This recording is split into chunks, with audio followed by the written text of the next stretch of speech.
Hi there. In this video I'm going to tell you about this humble little tool, the rawhide hammer. So you may wonder, just what is a rawhide hammer or a rawhide mallet? Well, it's this rather simple looking little tool, and you can see just by looking at the face of it that it's actually a roll of rawhide. It's just coiled up. And then after being coiled up, it was impregnated with shellac and then added to a handle. Now, why bother? What's the use for it? Well, this tool is really wonderful for any kind of jewelry making, metalsmithing, for hammering when you don't want to mar the surface, when you don't want to hammer a piece of metal flat.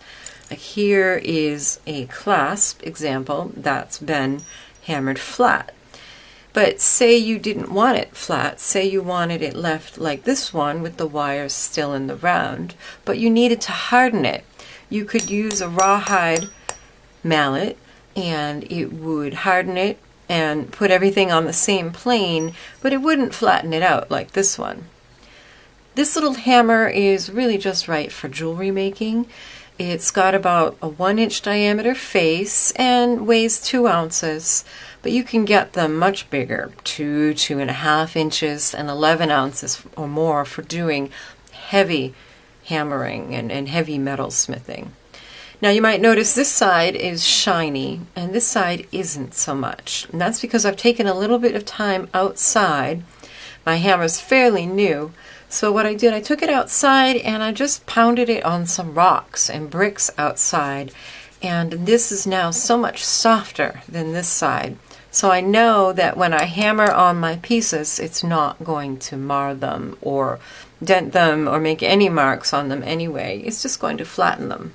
So what do I mean by hardening? Well, here's a piece that I made, just kind of a hook piece. And you can see it's still a little flexible here.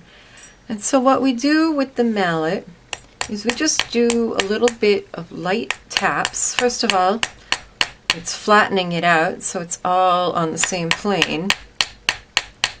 But it will also harden it. See, now it's much more difficult to bend that. Just those little taps will do that without changing the shape at all. So if you're doing any kind of metal work where you need to hammer something but you don't want to flatten it or change the shape or make any marks in it, consider a rawhide mallet.